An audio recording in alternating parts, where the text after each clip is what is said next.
Welcome to Yazhini சமையல். இன்றைக்கி நம்ம சேனலில் ஒரு டிஃப்ரெண்ட்டான ரெசிபி பார்க்க போகிறோம். காலிஃப்ளவர் ஸ்டஃப்டு சப்பாத்தி எப்படி செய்கிறதுன்னு பார்க்கலாம். இந்த சப்பாத்தி பார்த்திங்கன்னா ரொம்ப டிஃப்ரெண்ட்டான டேஸ்ட்டில் இருக்கும். அதோட குழந்தைங்களும் ரொம்ப விரும்பி சாப்பிடுவாங்க. இதை லஞ்ச் பாக்ஸ் ரெசிபியாகவும் யூஸ் பண்ணலாம்.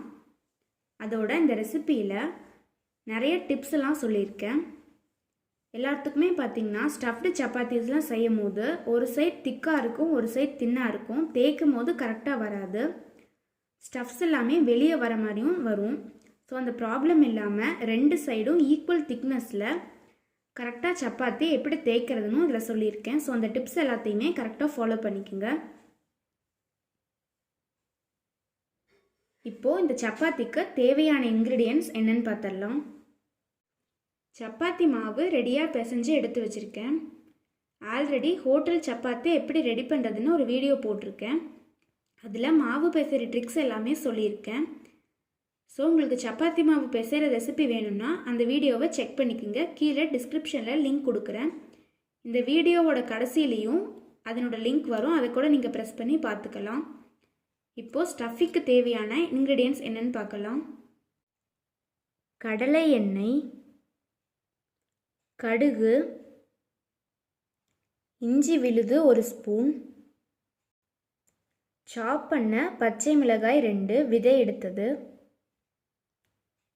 புதினா 1 கை அளவுக்கு சாப் பண்ணியிருக்கேன், சாப் பண்ண கொத்தமல்லி இலை 1 கை அளவுக்கு எடுத்திருக்கேன், மஞ்சள் தூள் 1/4 டீஸ்பூன், மிளகாய் தூள் 1/2 டீஸ்பூன், தனியாத்தூள் 1 டீஸ்பூன், சுவைக்கேற்ப உப்பு,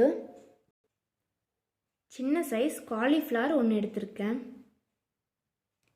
தேவையான இன்க்ரீடியன்ட்ஸ் எல்லாத்தையும் பார்த்தாச்சு. ஃபர்ஸ்ட் காலிஃப்ளவரை நல்லா துருவி எடுத்துக்கலாம்.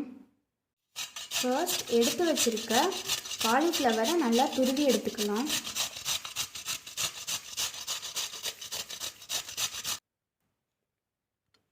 இந்த மாதிரி காலிஃப்ளவரை நல்லா பொடியாக துருவி எடுத்துக்கோங்க.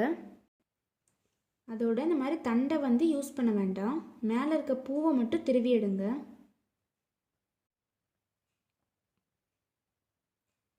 இப்போது காலிஃப்ளவரை நல்லா துருவி எடுத்தாச்சு. ஒரு பேனில் 2 ஸ்பூன் கடலை எண்ணெய்,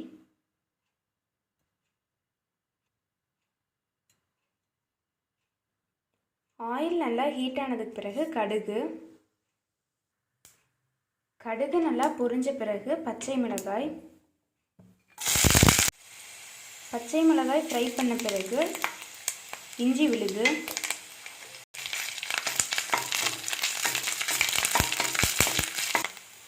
இஞ்சி ஆட் பண்ணி நல்லா மிக்ஸ் பண்ணதுக்கு பிறகு துருவிய காலிஃப்ளவர் ஆட் பண்ணிக்கலாம்.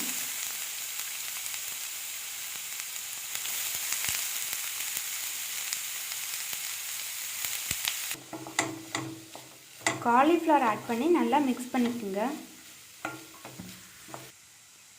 இப்போது காலிஃப்ளவர் ஆட் பண்ணி 1 மினிட் நல்லா மிக்ஸ் பண்ணியாச்சு. நெக்ஸ்ட்டு தனியாத்தூள் ஆட் பண்ணிக்கலாம், மஞ்சள் தூள், இந்த ரெண்டையும் ஆட் பண்ணி நல்லா மிக்ஸ் பண்ணிக்கோங்க.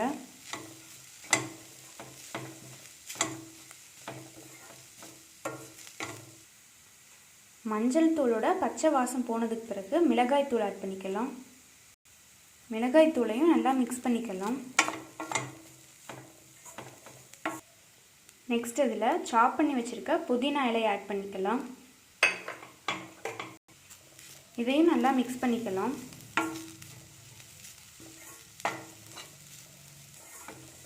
புதினா நல்லா ஃப்ரை ஆகட்டும்.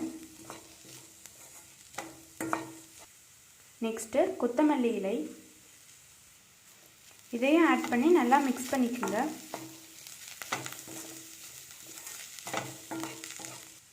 லாஸ்ட்டாக உப்பு ஆட் பண்ணிக்கலாம். மாவில் ஆல்ரெடி உப்பு போட்டிருக்கோம். ஸோ இந்த ஸ்டஃபிங்க்கு தேவையான அளவுக்கு மட்டும் உப்பு ஆட் பண்ணிக்கோங்க. உப்பை நல்லா மிக்ஸ் பண்ணுங்கள். உப்பு போட்டு மிக்ஸ் பண்ண உடனே ஸ்டவ்வை ஆஃப் பண்ணிடலாம். இப்போது இந்த ஸ்டஃபிங் நல்லா ரூம் டெம்பரேச்சருக்கு வரட்டும். நான் ஏன் உப்பு ஆட் பண்ணோன்னே ஸ்டவ் ஆஃப் பண்ண சொன்னேன்னா, காலிஃப்ளவருங்கிறது உப்பு போட்டோன்னா தண்ணி விட்டுரும். ஸோ தண்ணி விட்டுட்டா ஸ்டஃபிங்க்கு நல்லா இருக்காது. ஸோ அதனால தான் லாஸ்ட்டாக உப்பு ஆட் பண்ணி நம்ம மிக்ஸ் பண்ணியிருக்கோம். இது வந்து ஒரு சின்ன டிப், இதை கரெக்டாக ஃபாலோ பண்ணிக்கோங்க. சப்பாத்தி மாவை சின்ன பால்ஸாக ரெடி பண்ணிக்கோங்க. இப்போது சப்பாத்தி மாவை நல்லா ரோல் பண்ணிக்கலாம். லைட்டாக ரோல் பண்ணால் போதும், ரொம்ப திக்காக பண்ண தேவையில்லை. இப்போ வந்து இந்த எட்ஜஸை நல்லா தின்னாக பண்ணிக்கலாம். சென்டர் வந்து திக்காக இருக்கணும், எட்ஜஸ் வந்து தின்னாக இருக்கணும். அதுக்காக தான் இந்த மாதிரி ப்ரெஸ் பண்ணுறோம். இப்போ வந்து இதை ஒரு கப் ஷேப்க்கு ரெடி பண்ணிக்கோங்க. இப்போ இதில் ரெடி பண்ணி வச்சுருக்க ஸ்டஃபிங் ஆட் பண்ணிக்கலாம்.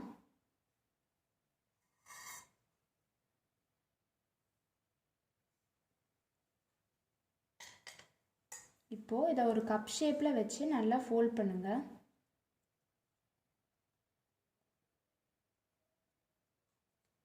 இதை நல்லா ஜாயின் பண்ணிவிட்டு இந்த எக்ஸ்ட்ரா இருக்க பீஸை வந்து எடுத்துருங்க. எடுத்துட்டு இந்த ஜாயின் பண்ண பக்கத்தை வந்து மேலே வச்சு தான் தேய்க்கணும்.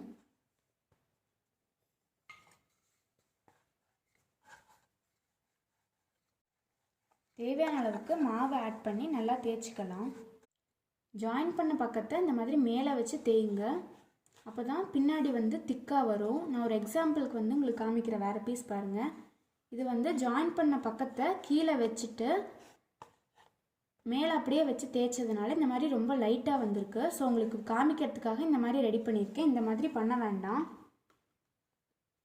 ஜாயின் பண்ண பக்கத்தை மேலே வச்சு தேய்ச்சோன்னா தான் கீழேயும் மேலேயும் ஈக்குவலாக வரும். அடுப்பில் தோசை தவா வச்சு நல்லா ஹீட் பண்ணிக்கோங்க. இப்போது தவா நல்லா ஹீட்டாக இருக்குது. இப்போது தேய்ச்சி வச்சுருக்க சப்பாத்தி ஆட் பண்ணிக்கலாம். சப்பாத்தி ஆட் பண்ணும் போது மீடியம் ஃப்ளேமில் இருக்க மாதிரி பார்த்துக்குங்க. இந்த சப்பாத்தி மாவில் ஆயில் ஆட் பண்ணியிருக்கேன். ஆல்ரெடி சொன்ன மாதிரி தான் ஹோட்டல் சப்பாத்தி மெத்தட். ஸோ இதுக்கு வந்து ஆயில் ஆட் பண்ணி குக் பண்ண தேவையில்லை, ஆயில் ஆட் பண்ணாமையே குக் பண்ணலாம். அதோட ஹோட்டல் சப்பாத்தியில் நிறைய பேர் கேட்டிருந்தீங்க ஆயில் வந்து நிறையா இருக்குது அப்படின்னு சொல்லிட்டு. நம்ம வந்து குக் பண்ணும் போது பின்னாடி ஒரு ஸ்பூன் மேலே ஒரு ஸ்பூன் ஆட் பண்ணால் கூட 2 ஸ்பூன்ஸ் ஆயில் ஆகும். நான் அந்தளவுக்கு தான் மாவில் ஆட் பண்ணி பிசைஞ்சிருக்கேன். ஒரு சப்பாத்திக்கு நம்ம 2 ஸ்பூன் ஆட் பண்ணுவோம். ஸோ நான் மாவை டோட்டலாக பிசையும் போது ஆயில் வந்து ஆட் பண்ணியிருக்கேன். அது வந்து அதிகமாக இருக்க மாதிரி தெரியும், ஆனால் சப்பாத்திக்கு குக் பண்ணுறதுக்கு ஆயில் கரெக்டாக இருக்கும். அதோட அது ஹோட்டல் மெத்தட் அப்படிங்கிறதுனால நான் ஆயில் ஆட் பண்ணி செஞ்சுருந்தேன். ஸோ அது ஒரு சைட் குக் ஆகட்டும், பார்க்கலாம். இப்போது நெக்ஸ்ட் சைட் திருப்பிடலாம்.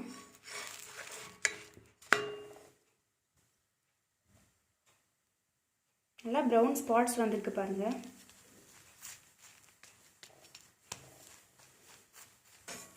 இப்போது சப்பாத்தியை அகெயின் திருப்பி போட்டுடலாம். 2 சைடுமே நல்லா குக் ஆயிடுச்சு. இப்போது சப்பாத்தி ரெடி ஆயிடுச்சு.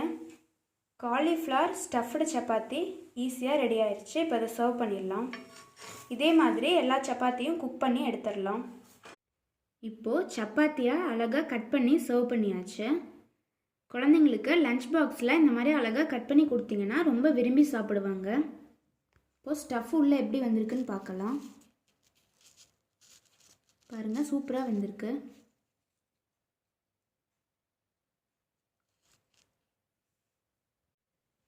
டேஸ்டான காலிஃப்ளவர் ஸ்டஃப்டு சப்பாத்தி வீட்டிலையே ஈஸியாக ரெடி ஆயிடுச்சு. இந்த சப்பாத்தியை ஸ்டூடெண்ட்ஸ்க்கு லஞ்ச் பாக்ஸ் ரெசிபியாகவும் யூஸ் பண்ணலாம். அதோட ஆஃபீஸ் போகிற லேடிஸ்க்கு இது ரொம்ப யூஸ்ஃபுல்லாக இருக்கும். இந்த சப்பாத்திக்கு சைடிஷ் எதுவுமே தேவையில்லை. ஸோ இந்த சப்பாத்தியே சூப்பராக இருக்கும். அப்படி தேவைப்பட்டால் கூட தேங்காய் சட்னி வச்சு சர்வ் பண்ணலாம், அதுவும் நல்லா தான் இருக்கும். ஸோ இந்த வீடியோவில் நான் சொன்ன டிப்ஸ் எல்லாம் பார்த்துருப்பீங்கன்னு நினைக்கிறேன்.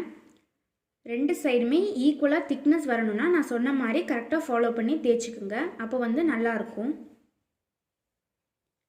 இந்த ரெசிபியை நீங்களும் உங்கள் வீட்டில் கண்டிப்பாக ட்ரை பண்ணி பாருங்கள். ட்ரை பண்ணி பார்த்துட்டு உங்கள் கமெண்ட்ஸ் எனக்கு சொல்லுங்கள். இந்த வீடியோ உங்களுக்கு பிடிச்சிருந்தா தம்ஸ் அப் கொடுங்க, ஷேர் பண்ணுங்கள், என்னோடய சேனலை சப்ஸ்கிரைப் பண்ணுங்கள். அதோட அதுக்கு பக்கத்தில் இருக்க பெல் ஐக்கானையும் ப்ரெஸ் பண்ணுங்கள். கீழே டிஸ்கிரிப்ஷனில் கொடுத்துருக்க என்னோடய Instagram page, Facebook page and WhatsApp broadcast குரூப்லேயும் கண்டிப்பாக ஜாயின் பண்ணுங்கள். தேங்க்யூ.